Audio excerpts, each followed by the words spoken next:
Hello everyone, कैसे हैं आप लोग। उम्मीद करते हैं स्वस्थ होंगे, मस्त होंगे। पीछे एक इमेज दिखाई जा रही है, देख के बताओ ये कहाँ की इमेज है, ये किसका किला है, ये कौन सी मस्जिद है, क्या लग रहा है ये? शेरशाह सूरी का मकबरा। हाँ जी, तो आज हम बात करने वाले हैं शेरशाह सूरी के बारे में, क्योंकि 1540 में बिलग्राम के युद्ध के बाद 1545 तक शेरशाह सूरी रहा और 1555 तक उनके आने वाले वंशज, यानी कि लगभग 15 सालों तक भारत में किसका शासन चलेगा? 40 से 55 तक सूर वंश चलेगा। ठीक है। हाँ अतुल, तुम्हारा जो क्वेश्चन है जब 5 बज जाए ना तब कमेंट कर देना, क्योंकि 15 मिनट पहले होगा, है ना। तो आपको जो भी डाउट है 5 बजे आप सेंड कर देना। चले देखिए जरा, हर चीज आपको लिखी मिलेगी, पर कोशिश करें कि आप मेरे साथ में नोट्स बना लें। तो ये पीछे आप देख रहे हो, ये इंडो ईरानी शैली में बना हुआ सासाराम में एक मकबरा है जो शेरशाह सूरी का है। ठीक है, चलें जी शुरू करते हैं कहानी। तो हम एक लेते हैं पेज यहाँ पर और यहाँ एक मैप बनाते हैं। शेरशाह सूरी से जो जरूरी प्रश्न है वो यहाँ पे कवर कर लेंगे, ये थोड़ा सा बड़ा टॉपिक है। देखिए जरा, यहाँ कुछ इंफॉर्मेशन दे रहे हैं, उसके बारे में समझना, जो आपको आगे क्या करेंगे बेटा जी, हेल्प करेंगे। ठीक है बाबू, आए। तो हम यहाँ पर जल्दी से एक मैप बना देते हैं।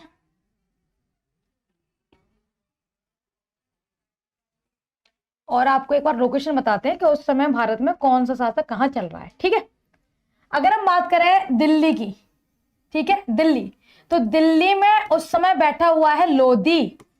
कौन बैठा है? लोधी वंश। अगर हम बात करें काबुल की, तो काबुल में बैठा हुआ है बाबर। ये कहानी जहां से शुरू हो रही है वहां से बता रहे हैं। ठीक है, चल आए देखिए जरा यहाँ पर। हाँ, बिहार वाला सासाराम बेटा।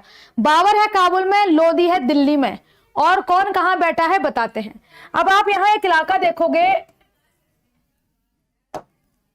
बिहार वाला इलाका। ठीक है, थोड़ा बड़ा बना रहे ताकि हम नीचे तक आपको बता पाए। और एक इलाका आप देखोगे ये बंगाल वाला, एक यहीं पे छोटा सा इलाका है, ये उत्तर प्रदेश में घुस जाएगा, जो मिर्जापुर जहां पड़ता है। ठीक है, आए देखे जरा।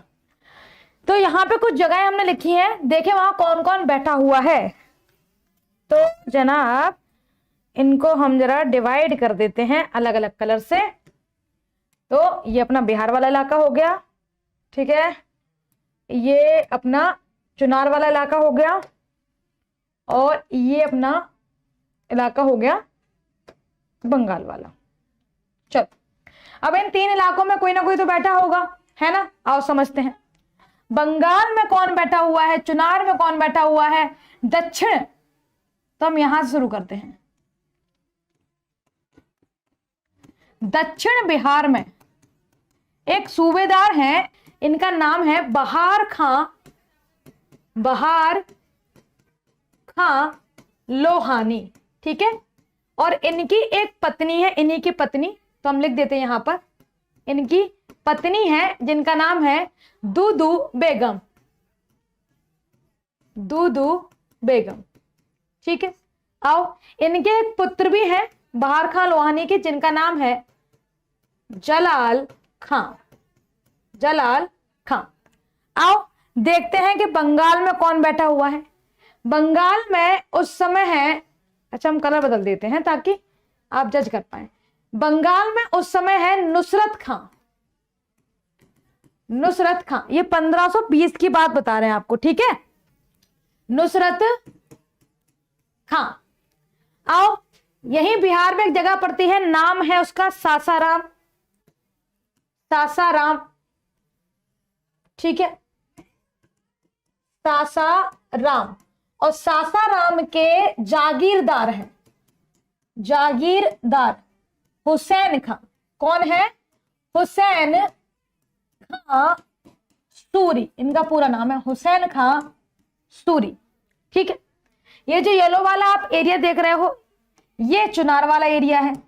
तो यहां चुनार में कौन बैठा हुआ है? ठीक है, लिख देते हैं चुनार, मिर्जापुर उत्तर प्रदेश। चुनार का शासक है उस समय ताज खां, ताज खां। अभी देखो मैंने कुछ कुछ जगहों पे बताया कौन कहां बैठा हुआ है, क्योंकि अभी हम जब कहानी सुनाएंगे ना तो सारे कैरेक्टर पता होना चाहिए। तो काबुल में कौन बैठा हुआ है? बाबर बैठा हुआ है, ठीक है। तो देखिए सासाराम में हो गया, नुसरत खां की बेगम थी लाड़ बेगम, इनकी पत्नी भी देख लो क्योंकि ये काम आएंगे आगे जाकर के, लाड़ बेगम, ठीक है बेटा जी। चलो तो जो कहानी शुरू करने वाले हैं, ये कहानी है फरीद खां की। जौनपुर के इलाके में बड़ा शिक्षा का केंद्र हुआ करता था और एक जगह पड़ती थी हरियाणा में जन्म होता है फरीद खां का। अभी कब हुआ, किसके यहाँ हुआ उसको छोड़े, कहानी भी ध्यान देना, बाकी हर एक चीज बताएंगे आपको। फरीद खां का जन्म होता है, लेकिन उनकी मां होती है सौतेली और उनके पिता का नाम होता है हुसैन खां सूरी, जो सासाराम के जागीरदार बताए जाते हैं। कई जगह ये जौनपुर के जागीरदार बताते हैं, ठीक है, लेकिन सासाराम के जागीरदार है, ये वाली बात सही है। अब ये अपने घर से भाग आता है और जौनपुर में आकर के पढ़ाई करता है। नाम क्या है इसका? फरीद खां। 1520 में फरीद खां के पिताजी की मृत्यु हो जाती है, यानी कि 1520 में हुसैन खां की क्या हो गई? मृत्यु। अब हुसैन खां जो इनके 8 पुत्र पहले से भाई साहब, अब बहुत सारी भैया बंधु इनके, तो लड़ाई होने लग गई। तो 1520 में अब इन्हें थोड़े पैसे की जरूरत पड़ी क्योंकि पिताजी तो है नहीं, तो जॉब करने के लिए ये पहुंच गए बहार खां लोहानी के यहाँ पर। हमने देखा कि हम किसकी चर्चा कर रहे थे? हम चर्चा कर रहे थे फरीद खां की, ठीक है। तो नाम क्या है इसका? इसका नाम है फरीद खां, फरीद खां। और ये पहुंच गए हैं 1520 में बहार खां लोहानी के यहाँ काम करने। और बहार खां लोहानी लोधी के अंडर में काम कर रहा है, भी सूबेदार के तौर पर दक्षिण बिहार को देखता है। इनसे बोला हमें कुछ काम हम दे दो, इन्होंने कहा ठीक है, हमारा जो पुत्र है जलाल खां ये भी अल्पायु का है, छोटी एज का है, तुम इसके संरक्षणकर्ता बन जाओ, जैसे कि अकबर के बैरम खां थे ऐसे तुम्हारे बेटे के बन जाओ। ठीक है भाई साहब, काम धाम चलता रहा। अब आता है 1526 में क्या होता है?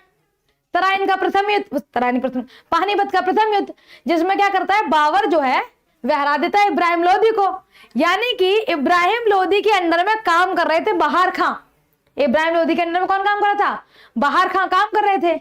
लेकिन होता क्या है, बहार खां के टाइम पर लोधी मर जाता है तो ये आजाद हो जाते हैं, तो ये खुद को आजाद कर लेते हैं और किसी के भी अंडर में नहीं रहते और एक टाइटल लेते हैं मोहम्मद शाह का। यानी कि जो बहार खां लोहानी है यही एक उपाधि ले लेंगे जिसका नाम है मोहम्मद शाह, और खुद को स्वतंत्र कर लेंगे। तो यानी कि यहाँ पे काम करता रहा, कोई दिक्कत नहीं है। लेकिन जैसे ही स्वतंत्र हुआ तो बहार खां लोहानी की क्या है, पावर बढ़ गई। दूसरा, बहार खां लोहानी के पुत्र के संरक्षणकर्ता जिसका नाम फरीद खां था वो बड़ा नजदीक इसके आ गया। क्यों? क्योंकि एक बार बहार खां लोहानी शिकार करने गया, वहां शेर आ गया, तो कहते हैं फरीद खां ने एक तलवार में शेर को मार दिया। ये बड़ा खुश हुआ, इसलिए बहार खां लोहानी ने फरीद खां का नाम बदल करके शेर खां रख दिया। क्या रख दिया? शेर खां। तो देखो इसका एक और टाइटल हमने याद कर लिया। और पूछते भी हैं कि शेर खां का टाइटल किसने दिया था? बहार खां लोहानी ने दिया था। 1526 में आजाद हो गए, सब बढ़िया चल रहा था। 1528 आता है। 1528 आता है तो जो बहार खां लोहानी है ना और शेर खां, इन दोनों के बीच में लोग आग लगाने लगते हैं। उन्हें लगता है कि ऐसा ना हो कि शेर खां इसके बाद राजगद्दी ले ले, और सब अपना अपना राज सत्ता चाहते थे। तो यहाँ क्या होता है, जो शेरसूरी है यानी कि शेर खां या फरीद खां, वो इनके यहाँ से जॉब छोड़ के चला जाता है और कहाँ पहुंचता है? बाबर के यहाँ। किसके यहाँ? बाबर के यहाँ। अच्छा, हम थोड़ी सी जगह लेते हैं तो हम इनका नाम यहां लिख देते हैं ताज खां। ठीक है, ताज खां इनका नाम है। यहां में थोड़ी जगह चाहिए इसलिए हमने इसको मिटा दिया। अब देखें 1528 में बाबर की सेना ज्वाइन कर ली। ठीक है, बाबर की क्या कर ली? सेना ज्वाइन कर ली। अब ये बताओ 1528 में बाबर का कौन सा युद्ध हुआ? तो 26 पानी पिया, 27 खाना खाया, 28 चाय पी, यानी कि चंदेरी के युद्ध में मदद की होगी। तो चंदेरी के युद्ध में बाबर की मदद की।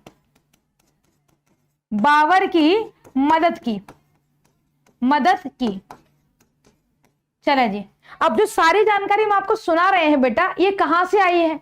ये भी तो एक बात है कि अंजलि मैम आपने जो कहा हम कैसे मान लें? तो भैया इसे किताब से लिया गया है। कहां से? तो देखें आप, जो भी आपको जानकारी दे रहे हैं ये किताब से ली गई है, जिसे कहा जाता है तारीख ए शेर सूरी। शेर सूरी इसको लिखा था अब्बास सरवानी ने, अब्बास सरवानी ने, ठीक है। और फिर अब्बास सरवानी ने जो किताब लिखी इसी को इंग्लिश में कन्वर्ट किया गया और इसका नाम रखा गया the history of India as told by on historian, और इसको 2014 में कैम्ब्रिज विश्वविद्यालय से पब्लिश किया गया है, ठीक है। तो आपको जो भी बातें बता रहे हैं वो इस किताब में लिखी है। पेज नंबर है 301, टोटल पेज है इसमें 528 किताब में, पर 301 से अब्बास सरवानी की जो किताब है उसका ट्रांसलेशन इंग्लिश में देखने को मिलता है। हम आगे जाकर के कहानी बताने वाले हैं, वो पेज नंबर 447 में दी गई है, ठीक है। अगर किताब को लेकर के कोई समस्या हो तो मैं सारी चीजें आपको बताती हुई जाऊंगी, परेशान नहीं होना। अब देखिए जरा 1528 में बाबर की सेना ज्वाइन कर ली, चंदेरी के युद्ध में रहा। तो हुआ क्या, इस तारीख के अनुसार कहते हैं कि बाबर खाना खा रहा था, फरीद खान भी खाना खा रहा था। उसने देखा बड़े मतलब एटीट्यूड में खाना खा रहा था शेर खान। तो बाबर ने कहा ये चालाक अफगानी है, क्योंकि ये अफगान वंश से थे, चालाक अफगानी है, इसको अभी के अभी कैद करो। लेकिन सबने कहा अरे आपको देखने में लग रहा होगा ऐसा नहीं है, आपको देखने में लग रहा होगा ऐसा नहीं है। और यहां से ये समझ गया कि बाबर आज नहीं तो कल हमें बंदी जरूर बनवा देगा, क्योंकि इसको हम पे क्या है सक्सा बना हुआ है कि अब ये सत्ता हड़प लेगा। तो देखें इसको एक टाइटल और दिया गया जिसका नाम क्या था, चालाक अफगानी। चालाक अफगानी, तो ये किसने कहा था, चालाक अफगानी कहा था बाबर ने। इसको कहा जाता है द्वितीय हैदर, द्वितीय हैदर। और द्वितीय हैदर जो है ये किसने कहा था, ये अब्बास सरवानी ने कहा था, क्योंकि इसकी बुद्धि जो है और इसकी प्रशासन क्षमता बिल्कुल हैदर अली की तरह है, इससे इसको क्या कहा गया, द्वितीय हैदर कहा गया, ठीक है। आगे जाकर के ये 1528 में फिर से बहार खां लोहानी के पास पहुंच जाएंगे कि हम तो बाबर की जॉब छोड़ा है, मैं तुम्हारी टेंशन हो रही थी, तुम दोबारा जॉब दोगे, इन्होंने कहा दे देंगे, कोई दिक्कत नहीं है। अब बहार खां लोहानी के यहाँ ज्वाइन करते हैं, लेकिन इनके ज्वाइन करने के कुछ महीने बाद बहार खां लोहानी की मृत्यु हो जाती है, यानी 1528 में बहार खां लोहानी निबट गए। अब इनकी पत्नी बचे और इनके पुत्र बचे, तो शेरशाह सूरी इनकी पत्नी दूदू बेगम से विवाह कर लेते हैं। तो ये तो बन जाता है दक्षिण बिहार का सूबेदार। क्यों, ये सूबेदार नहीं है। लेकिन ये बात जलाल खां को पसंद नहीं आती, जलाल खां छोड़ के चला जाता है और वो नुसरत खां से मिल लेता है जाकर के। अब देखना, बहार खां लोहानी मर चुके, हुसैन खां मर चुके, अब बारी है नुसरत खां की। तो नुसरत खां को भी ये हरा देता है और उसको मारने के बाद एक उपाधि लेता है, हजरत ए आला। तो देखो इसकी एक और उपाधि है हजरत ए आला।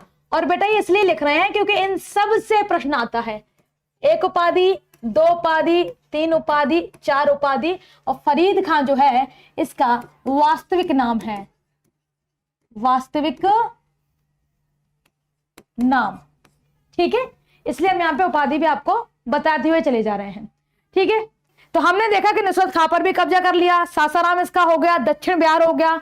अब बारी आती है 1530 की, और 1530 में चुनार के किले पर भी क्या कर लेता है, कब्जा। यानी कि चुनार का किला भी अब किसका हो गया है, शेरशाह सूरी का।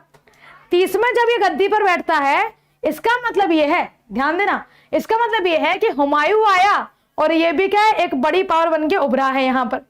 हुमायूं जब आए तो उनके लिए शेर खां एक चुनौती बन गया, और इसीलिए उन्होंने 1532 में चुनार के किले की घेराबंदी, ये तो बनकर पड़ चुके हैं। उसके बाद में इनके साथ चौसा का युद्ध हुआ, बिलग्राम का युद्ध हुआ, और बिलग्राम के युद्ध में हुमायूं चला ही गया। बिलग्राम का युद्ध 1540 में, यानी कि 1540 में इन्होंने क्या किया, 1540 में सूर्यवंश की नींव रखी, सूर्यवंश की नींव रखी या सूर्यवंश की स्थापना की, जो भी आपको लिखना है, ठीक है। यानी कि 1540 से लेकर के 1555 तक क्या चलेगा, ये टाइम पीरियड रहेगा बेटा जी सूर्यवंश का। किसका, सूर्यवंश का।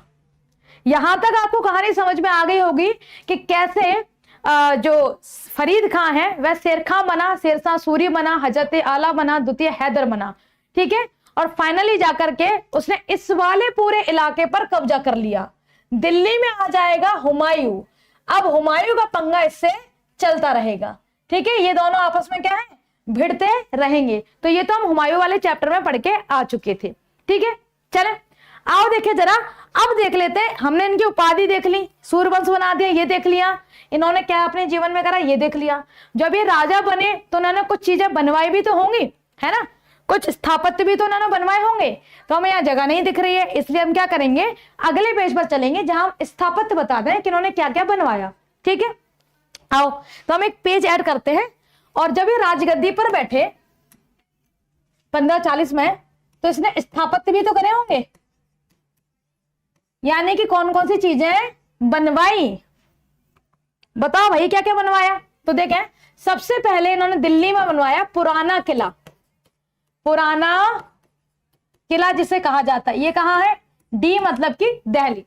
उसी के अंदर इन्होंने किला ए कोहना मस्जिद बनवाई। किला ए कोहना मस्जिद, ये भी कहां बेटा, दिल्ली में। ठीक है, इसके बाद इसने बनवाया शेरशाह सूरी मस्जिद। शेरशाह सूरी मस्जिद, ये कहां है, पटना बिहार में। इसके बाद इसने बनवाया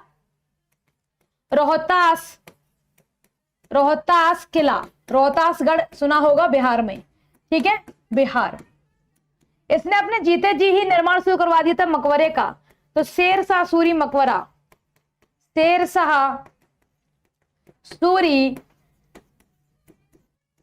मकबरा, ये कहां है, सासाराम बिहार में। सासाराम बिहार। एक प्रश्न आया था कि इसका मकबरा किस कला में बना हुआ है, तो वो हम लिख देते हैं कि शेरशाह सूरी का जो मकबरा है यह है इंडो ईरानी, यानी कि हिंद ईरानी, इंडो ईरानी कला में बना गया है, बनाया गया है। चले, हमने ये देख लिया। ठीक है, तो इसका जो आर्किटेक्चर है वो कैसा है, इंडो ईरानी है। ठीक है, चले, तो हमने इनके कुछ स्थापत्य देख लिए। एक पुराना किला, ये कहाँ है भैया, ये दिल्ली में है। पुराने किले के अंदर ही किला है कोहना है। शेरशाह सूरी मस्जिद है पटना में। रोहतास का किला है। चौथा शेरशाह सूरी मकबरा। आपको बता दें पुराना किले के अंदर ये 2 मंजिले इमारत बनवाएगा, जिसे आनंद महल के नाम से, आनंद मठ के नाम से जाना जाता है, यानी कि वहां आराम करने के लिए बैठता था। उसी बिल्डिंग को आगे जाकर के क्या करेंगे, जो हुमायूं आएंगे ना वो बना देंगे उसको शेरे मंडल। चले आओ, अब ये राजगद्दी पर आ गया है तो इसका मतलब ये है कुछ अभियान भी करेगा। तो इसके कुछ अभियान भी रहे होंगे। क्या रहे होंगे, अभियान भी रहे होंगे। इसने कहा हम क्या करेंगे भैया, इसको भी तो क्या है, राजपाट चाहिए ना, ये भी तो राजपाट का विस्तार करेगा। इसको क्या पता था मर जाएंगे 4-5 साल में ही। ठीक है, अब देखो इन्होंने क्या किया, अभियान करना शुरू कर दिया। आओ एक एक करके इनके क्या देखते हैं, अभियान के बारे में जानते हैं कि सबसे पहले महाराज जी कहां पहुंचे। तो देखे ये बंगाल के अभियान के लिए निकला और वहां पे खिजर खां को इसने अपने अधीन कर लिया। तो यहां से शुरू करते हैं। इसने पहला, यहां से करते हैं, पहला किया 1541 में बंगाल अभियान। और उस समय बंगाल में कौन था, खिजर खां, लिख देते हैं नाम, खिजर खां। 1542 में इन्होंने कहा मैं मालवा, और वहां पे मल्लू कादिर शाह नाम सुना होगा, है ना। तो 1542 में मालवा अभियान किया। मालवा अभियान। आ जाओ तीसरे पे आते हैं। इन्होंने 1543 में रायसेन का अभियान किया।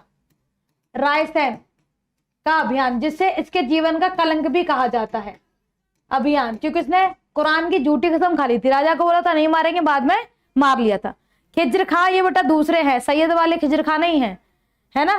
जैसे कि नासिरुद्दीन महमूद 2 हैं गुलाम वंश के अंदर ही। ऐसे ही खिज्र खां भैया बहुत सारे हैं, एक ही थोड़ी ना नाम है ना। आओ आगे देखें, चौथा अभियान देखें। 1544 में ये पहुंच जाते हैं मारवाड़। और मारवाड़ में, मेवाड़ मत कर देना, मेवाड़ और मारवाड़ तो अलग जगह है। मारवाड़ जोधपुर के इलाके को कहते हैं बेटा, मेवाड़ चित्तौड़ के इलाके को कहते हैं। तो मारवाड़, वहां के राजा थे मालदेव। इनको हरा तो दिया, लेकिन बेचारा इसका इतना खर्चा हो गया ना इस युद्ध को करते करते, तो इसने कहा इस युद्ध के बाद में कि मुट्ठी भर बाजरे के लिए,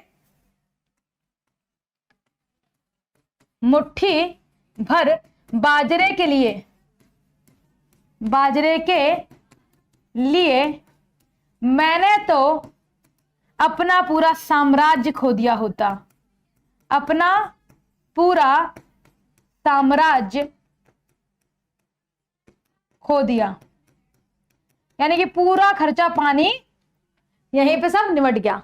इसके बाद 1544 में ही, अच्छा ये जो अभियान है मारवाड़ वाला, ये 1543-44 में माना जाता है, ठीक है, तो बता देते हैं, हो सकता है कहीं 43 में मिल जाए। इसके बाद ये 5वां और अपना एक अंतिम अभियान करते हैं। 1544 में अभियान शुरू होता है, 1545 तक इसकी कहानी चलती है, और ये होता है कालिंजर अभियान।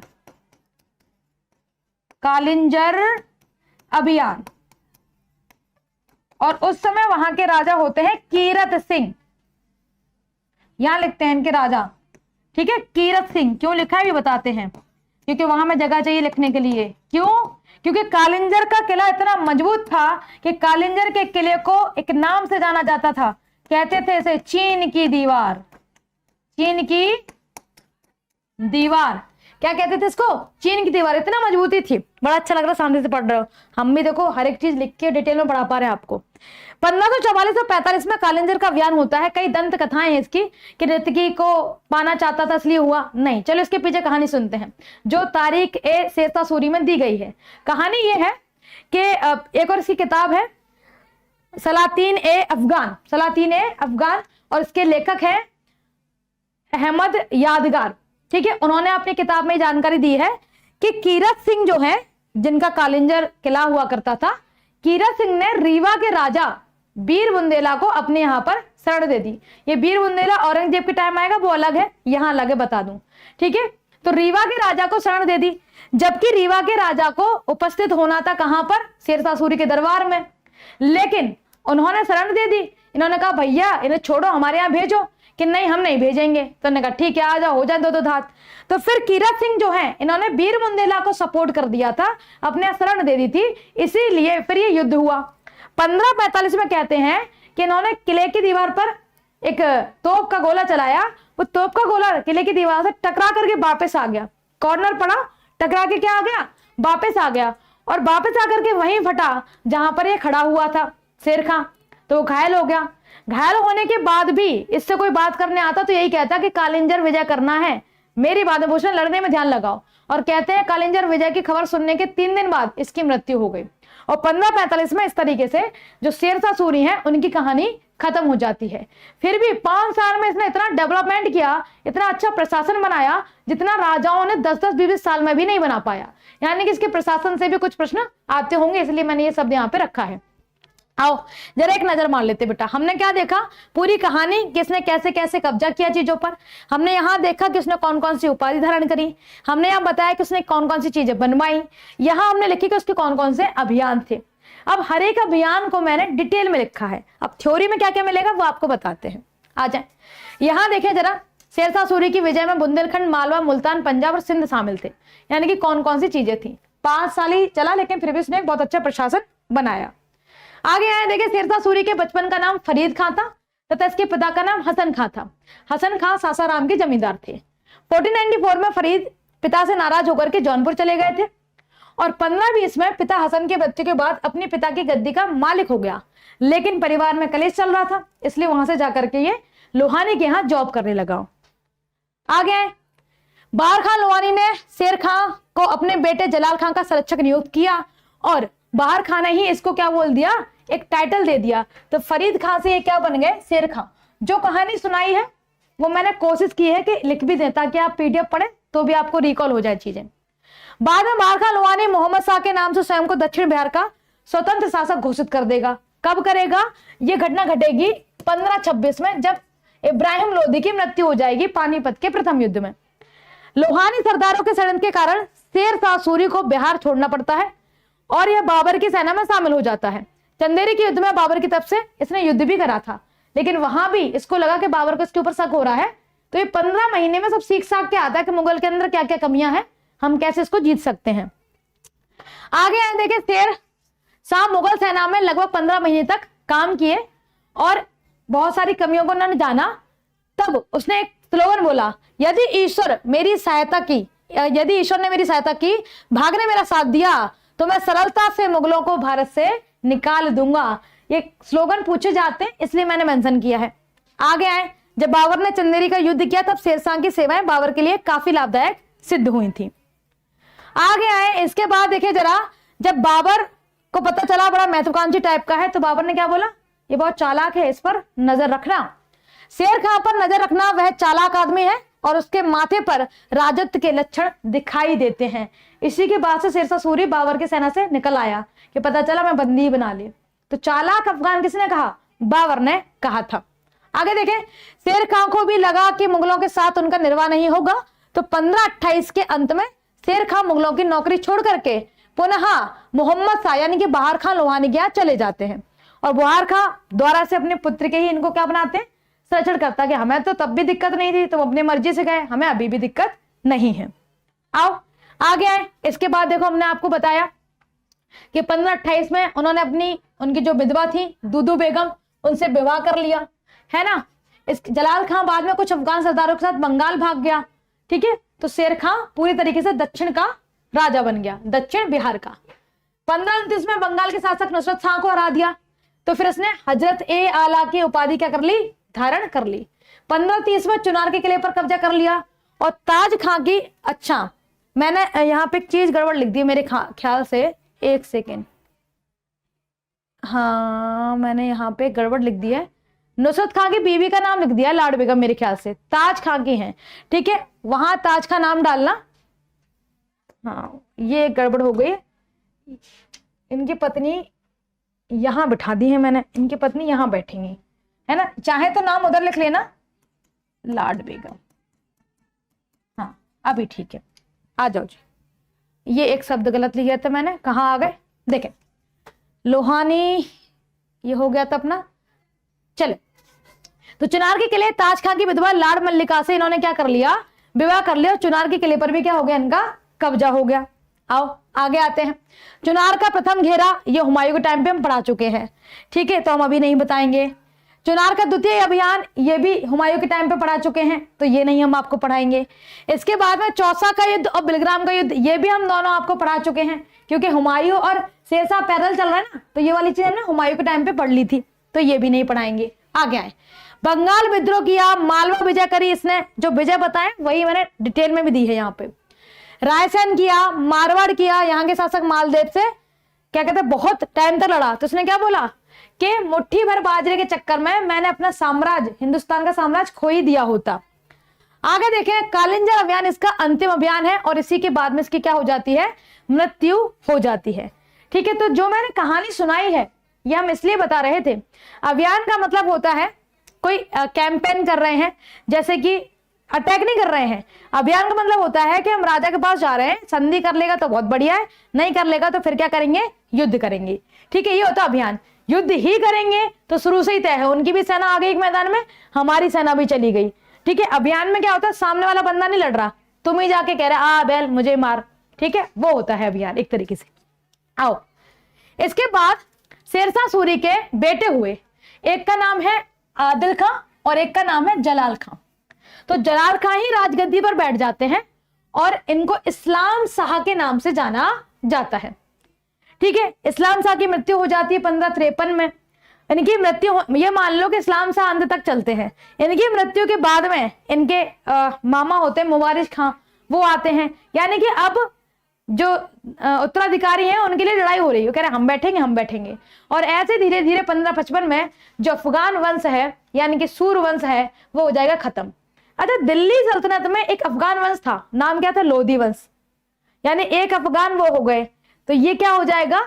दूसरा, द्वितीय अफगान वंश किसे कहा जाता है? तो हम कहेंगे द्वितीय अफगान वंश सूर वंश को कहा जाता है। किसको कहते हैं? सूर वंश को कहते हैं। आइए जब हम आपको जरूरी जगह पर ले चलते हैं, ये हम आपको पढ़ा चुके हैं, इससे तो आप पढ़ भी लोगे तो भी बात बन जाएगी। यहाँ, हाँ, यहां से कहानी शुरू करते हैं। थोड़ा प्रशासन से क्या है प्रश्न बनते हैं। आए जरा, तो देखिए राजा को 4 महत्वपूर्ण मंत्रियों से सहायता मिलती थी। एक का नाम था दीवाने विजारत या वजीर कह सकते हैं, जो पैसा देखा करता था। दीवाने आरिज, और आरिज या अर्ज का मतलब होता है सेना। क्या होता है? सेना। ठीक है, आए दीवाने रसालत, रसाल का मतलब होता है बाहर का इलाका यानी कि विदेशी मंत्री। दीवाने इंशा यानी कि संचार मंत्री। ये प्रश्न आते हैं इसलिए बता रहे हैं। अतुल नाम के किसी बच्चे का प्रश्न था, बोला था क्लास के एंड में पूछेंगे, तो अभी आप कमेंट करो, हम आपको प्रश्न देख के उसको समझा देंगे। ठीक है, आए और देखे इसने अपने प्रशासन में क्या क्या किया। तो इनके यहाँ पे सिकदार हुआ करते थे जो सेना को देखा करते थे। अमीन भूराजस्व को, फौजदार कोषाध्यक्ष को। यहां हम थोड़ा सा स्टार लगा देते हैं क्योंकि ये प्रश्न कई बार ही पूछा है कि फौजदार का मतलब क्या होता था। फौजदार का मतलब क्या होता था? फौजदार का मतलब होता था कि जो ट्रेजरी खजाना पैसे वाली चीजों को देखेगा। कारकुंस लेखाकार, तो हमने देखे कुछ इनके साथ में दीवाने यानी विभाग वाले लोग जुड़े हैं और कुछ यहाँ पर इनके अधिकारी हैं। आगे आए, इनके यहाँ पर कुछ जमीन हुआ करती थी। ठीक है, उनसे जो पैसा आता था उसके हिसाब से फिर क्या करते थे? सैलरी दिया करते थे। आओ देखे जरा क्या क्या है। एक होता था खिराज, लैंड टैक्स 1/3। एक होता था जरीवाना, मेरे ख्याल से यही पूछ रहा है, कौन है? मंजेश, है ना? कमेंट सही से टाइप नहीं हो पाया उसका। एक होता था जरीवाना, तो जरीवाना जो भी आपकी उपज हुई है उसकी 2.5% लेते थे। ठीक है, तो देखिए जरा जरीवाना जो है उससे सैलरी जाया करती थी उन लोगों के लिए, कह सकते हैं पटवारियों की, लेखपाल की। ठीक है, लेखपाल जो है ना उनको सैलरी कहां से आएगी? तो जरीवाना भूमि से आती थी, यानी कि उन्होंने कहा थी ये गांव जो है ये जरीवाना की भूमि है, इससे जो भी पैसा आएगा वो लेखपाल की सैलरी में जाएगा। ठीक है, चल, तो जरीवाना भूमि की नापने वाले अधिकारियों के लिए उपज का 2.5% जाता था, यानी कि जो पटवारी होते थे उनके लिए सैलरी जाती थी इस जमीन के पैसे से, इसको कहते थे जरीवाना। एक होता था महासिलाना, महासिलाना यानी कि जितने भी राजस्व वाले रेवेन्यू वाले अधिकारी होते थे उनके लिए सैलरी यहां से निकलती थी, यानी कि उपज का 5% सिर्फ इनकी सैलरी बांटने के लिए ही दिया जाता था। आओ आगे चलें। इसने कुछ सड़कें बनवाई जिसमें जीटी रोड सबने सुना होगा। ठीक है, चलें बताते हैं। जिसे सड़क-ए-आजम कहा जाता था, जीटी रोड नहीं कहते थे, सड़क-ए-आजम या बादशाह सड़क के नाम से जाना जाता था। ये 1500 मील लंबी थी और ये पंजाब के अटक से शुरू होकर के सोनारगांव पश्चिम बंगाल तक जाती थी। एक रोड बनवाई थी आगरा से बुरहानपुर तक के लिए, आगरा से चित्तौड़ के लिए, लाहौर से मुल्तान के लिए। लेकिन ये जो आजम सड़क है आगे जाकर के ऑकलैंड नाम के एक अधिकारी आएंगे और वो इसका नाम रख देंगे जीटी रोड। क्या रख देंगे? जीटी रोड, और वो बन जाएगा ग्रांड ट्रंक रोड। यानी कि चंद्रगुप्त मौर्य के टाइम पे उत्तरापथ, उसी को मजबूत करा दिया शेरशाह सूरी ने, नाम रख दिया सड़क-ए-आजम। फिर उसी को ऑकलैंड क्या कर देंगे, फिर से रिकंस्ट्रक्शन कर देंगे उसका और नाम रख देंगे जीटी रोड। आओ इनके टाइम पर कुछ सिक्के भी चलते थे, वो बता दें आपको। तो आपने सुना होगा दाम, आपने सुना होगा अशरफ, आपने सुना होगा रुपया। रुपया चांदी का होता था, अशरफ सोने का होता था और दाम तांबे का होता था। आओ देखें, शेरशाह ने अपने सिक्कों पर फारसी भाषा के साथ साथ देवनागरी लिपि भी लिखी थी। रुपया, अशरफ, दाम, ये 3 सिक्के थे। रुपया चांदी का, अशरफ सोने का, दाम तांबे के सिक्के हुआ करते थे। तो रुपया शब्द जो है वह कहते हैं शेरशाह सूरी के टाइम से शुरू हुआ था। यहाँ एक चीज और बताना चाहते थे, प्रश्न है पर दिमाग में क्लिक नहीं कर रहा। हाँ कर गया। शेरशाह सूरी ने, जो अलाउद्दीन खिलजी ने दागवा हुलिया चलाई थी ना, दागवा हुलिया, इसको भी कॉपी किया था। दागवा हुलिया को भी चलाया, भी चलाया। जमीन की रजिस्ट्री, ये सारी चीजें भी शेरशाह सूरी के टाइम से चली। और शेरशाह सूरी के जो प्रशासन है इसी को कॉपी करेगा आगे जाकर के कौन? अकबर। ठीक है, तो यहां पे लिख देते हैं नोट करके कि अकबर का प्रशासन, अकबर का प्रशासन शेरशाह सूरी से प्रभावित है। शेरशाह सूरी से प्रभावित है। ये भी एक क्या है? प्रश्न है। चलें अब देखते हैं। मैम रोड दिल्ली से अमृतसर तक के रोड को शेरशाह सूरी के नाम भी बोलते हैं। हाँ, जो सड़क आजम है उसको बादशाह सड़क है ना, इसको शेरशाह सूरी सड़क, इन दोनों नाम से भी जाना जाता है। जहां से प्रश्न आएंगे हम एक एक बात आपको लिखवाएंगे, इसलिए मैंने नोट्स बनाए हैं। ठीक है मैम, घोड़े दागने की प्रथा किससे संबंधित है? अलाउद्दीन खिलजी से। अलाउद्दीन खिलजी ने ये कहानी शुरू करी थी घोड़े दागने की, उसी चीज को फॉलो करा शेरशाह सूरी ने। ठीक है क्या बेटा, इसके दरबार में तोडरमल भी रहते थे क्या? हाँ बिल्कुल रहते थे मंजेश। और तोडरमल शेरशाह सूरी के यहाँ पर वित्त मंत्री का काम करते थे। जब शेरशाह सूरी हटेंगे, हुमायूं मर गया, फिर अकबर आएगा, तो अकबर के यहाँ पर भी तोडरमल नवरत्न में शामिल होंगे और वित्त मंत्री का ही काम करेंगे, जो आगे जाकर के जब्ती प्रणाली, दहसाल बंदोबस्त, इसके बारे में बताएंगे। तो इनके यहाँ के कई लोग जो है अकबर के यहाँ काम करेंगे। यही कारण है कि अकबर का जो प्रशासन है वो शेरशाह सूरी के प्रशासन से प्रभावित होगा। आगे देखें, यहाँ मैंने पूरी कहानी लिखी हुई है कि जो जलाल खां है वे इस्लाम शाह के नाम से बैठ जाते हैं और उनकी मृत्यु के बाद फिर क्या क्या होता है। तो देखे जरा, 1553 में इस्लाम शाह की मृत्यु के बाद उसका अवयस्क पुत्र फिरोज राजगद्दी पर बैठता है, परंतु 3 दिन बाद ही उसके मामा उसको निपटा देते हैं, जिनका नाम होता है मुवारिज खां, और ये राजगद्दी पर बैठ जाते हैं और स्वयं को कहते हैं आदिल शाह। खुद को क्या कहते हैं? आदिल शाह। यानी कि मुवारिज खां अपना टाइटल रख लेता है, नाम पड़ जाता है आदिल शाह। ठीक है, इसके बाद देखें 1555 तक सूर साम्राज्य 3 भागों में बढ़ जाता है। अलग अलग लोग, एक तरफ सिंहासन के दावेदार इब्राहिम खां सूर आ जाते हैं, वह दिल्ली तथा आगरा पर अपना क्या कर लेते हैं? कब्जा, और इब्राहिम शाह की उपाधि ले लेते हैं। आगे बहुत कंफ्यूजन वाली स्टोरी इसलिए मैंने कट कर दी थी कि आप पता चला शेरशाह सूरी भी और भूल गए, फिर भी मन है तो हम सुना देते हैं। इसके बाद जो आदिल शाह है यानी मुवारिज खां, जो खुद को आदिल शाह कह रहा है, उसने चुनार को अपनी राजधानी बना लिया और पूर्व वाले राज्य में ही रहने लग गया, यानी दिल्ली आगरा का उसने उम्मीद छोड़ दी। इसके बाद भाई साहब सरहिंद का युद्ध हो जाता है। क्या हो जाता है? सरहिंद का युद्ध हो जाता है, जो सिकंदर शाह के साथ होता है। भाई साहब ये सिकंदर शाह कौन है? ये सिकंदर शाह कहां से आ गया? चलो पीछे ले चलते हैं। आदिल शाह ने चुनार के किले को अपनी राजधानी बना ली और वहीं पे रहने लग गया। इब्राहिम खां का कुछ दिन ही शासन कर पाया, उसके बाद पंजाब के सूबेदार अहमद खान ने उस पर आक्रमण कर दिया और दिल्ली पर कब्जा कर लिया और खुद ने टाइटल ले लिया सिकंदर शाह का। यानी कि तुम देख रहे हो कि जब इनका वंश खत्म हो रहा है तो कमजोर इतना होता जा रहा है कि इधर उधर के लोग अटैक कर रहे हैं और अपना नाम बदल ले रहे हैं। नाम बदलने से और कंफ्यूजन बढ़ जाता है, इसीलिए मैंने कहा कि इनकी बाद की कहानी ना ही पढ़ो तो ठीक है, इतना पढ़ लो शेरशाह सूरी ने क्या क्या करवाया, स्थापत्य क्या थे, अभियान कौन कौन से थे, आखिरी कौन सा हुआ, पहला कौन सा हुआ, मैंने हालांकि सारी बता दी जो जरूरी है। इसके बाद किसने कौन कौन सी भूमि चलवा दी, ठीक है, उस पर रिवेन्यू कह सकते हैं, टैक्स लिया करता था वो, और इसने कौन से सिक्के चलवा दिए, और इसकी एक रोड का नाम जिसे जीटी रोड कहते हैं। ठीक है, तो मैंने यहाँ पर सारी चीजें आपको लिख के दी है हिंदी इंग्लिश में, पर आप प्रयास करें कि थ्योरी में ना पढ़ते हुए इस तरीके से एक चार्ट बनाए और इस तरीके से एक चार्ट बनाए, बस। इसके बाद एक पेज ऐड करना जिसमें लिख लेना कि भूमि जिससे सैलरी बटा करती थी और सिक्के कौन कौन से चलाए थे। ठीक है, चलें।